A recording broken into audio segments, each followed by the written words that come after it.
Hello, welcome to my channel. तो दोस्तों, आज मैं आपको इतिहास से रिलेटेड जो भी ट्रिक्स होती है इंपॉर्टेंट, वो आपको बताने वाला हूं। तो दोस्तों, सबसे पहले तो मैं आपको बता देना चाहूंगा, मैं जिक्र कर रहा हूं आपके किसके लिए भाई। तो आप बोलोगे प्राचीन इतिहास के जो प्रमुख नगर है, ओके, उनके मतलब जो जहां से नदियां बहती है उन नदियों के बारे में जिक्र करेंगे हम। तो चलिए दोस्तों, स्टार्ट करते हैं। और आपको पता है कि कुछ तो आपको याद भी है, आप क्योंकि शुरू से पढ़ते आ रहे हो ये चीजें। जैसा कि मैं आपको बता देता हूं, जैसा कि हड़प्पा हो गया, हड़प्पा रावी नदी के किनारे है, ये हम बचपन से पढ़ते आ रहे हैं। ये सिंधु नदी हो गया, ठीक है। इसके अलावा मैं बात करूं चंद्रगुप्त की, तो ये कौन सी नदी है भाई? ये भी सिंधु नदी है। इसके अलावा हम ये भी पढ़ते आ रहे हैं, जैसा कि कोट नदी है, ये भी सिंधु नदी है, ठीक है। लेकिन मैं यहाँ पे बात करूं मांडा की, तो आपको पता है कि जो कोई भी छोटा बच्चा होता है वो क्या बोलता है कि मैंने मांड दी। भाई क्या मांड दी? नाव मांड दी। ऐसे मारते हैं ना नाव, वो नाव मारते थे। तो मैंने नाव मांड दी, मतलब मांडा। क्या मांडा भाई? नाव मांडा। तो इसको ऐसे याद कर सकते हैं कि जो मांडा नदी है, सॉरी, जो मांडा नगर है वो चिनाब नदी की छत से पड़ता है। तो कहां पे पड़ता है? तल में पड़ता है। तो भाई रोपड़ को कैसे याद करेंगे? यानी कि तल। देखो सतलज में तल आ रहा है, तल किसमें आ रहा है? ये ओनली सतलुज में ही आएगा मेरे भाई। तो इसको इस प्रकार से हम याद कर सकते हैं। तो चलिए आगे बढ़ते हैं। आगे है कालीबंगा, ठीक है। तो कालीबंगा को मैं कैसे याद करूंगा? तो कालीबंगा की मैं बात करूं तो आपको पता है कि जो भंगार होता है वो कैसा होता है? मतलब भंगार से क्या बनाए जाते हैं? घर बनाए जाते हैं। जो कच्चे घर होते हैं वो भंगार से बनाए जाते हैं। तो भाई कालीबंगा भंगार यानी कि घर, घग्गर नदी हम इस प्रकार से याद करेंगे।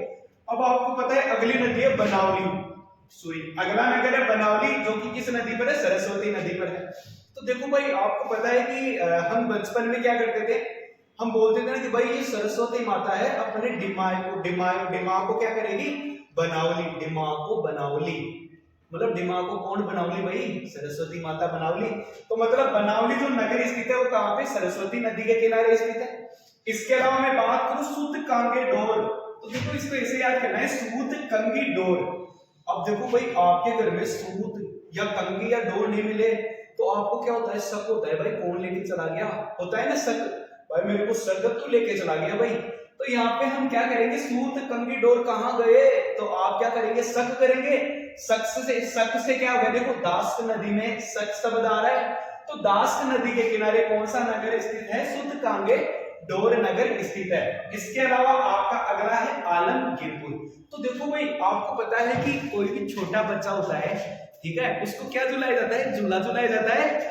तो आपको पता है कि जो भी उसकी दादी वगैरह होती है, उसके लिए वो क्या हो जाता है? आलम हो जाता है। आलम होता है कि भाई मेरे तो ये आलम है, मैं क्या करती हूँ? छोटे बच्चे को झुलाती हूँ।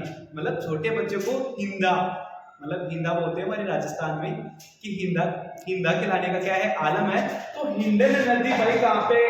मतलब हिंडन नदी है आपके कहाँ पे? आलमगीरपुर के किनारे, मतलब वहां से बहती है। इस प्रकार आप याद करेंगे। और फिर है अगला रंगपुर, और ये कौन सी नदी है? मादर नदी, ठीक है। तो इसको देखिएगा, आप कुछ भी समझ सकते हो, लेकिन मैं ये आपको ये ट्रिक से याद करवा दूंगा। जैसे कि यहाँ पे कौन सा शब्द आया है? मादर, ठीक है। तो इसको इस प्रकार से याद करते हैं कि भाई जो भी कोई भी व्यक्ति हो, कोई रंग बदले, भाई आपको कितना बुरा लगता है? भाई ये रंग बदल रहा है, गुस्सा आता है ना, तो उसको कौन सी गाड़ी देने का मन करता है? तो आप समझ जाओ, मैं इतना ही बोलूंगा, ठीक है। तो इस प्रकार से आप समझ सकते हो कि जो रंगपुर है वो किस नदी के किनारे है? मादर नदी के किनारे है। तो इस प्रकार से आप इसको समझ सकते हैं। तो मेरे भाई, उम्मीद करता हूं कि आपको वीडियो अच्छा लगा होगा। यदि वीडियो अच्छा लगा हो तो आप वीडियो को सब्सक्राइब जरूर करिएगा, ठीक है, और लाइक करना ना भूले मेरे दोस्तों। इसी प्रकार आपको ट्रिक्स मिलती रहेगी। थैंक यू, जय हिंद, जय भारत, टेक केयर।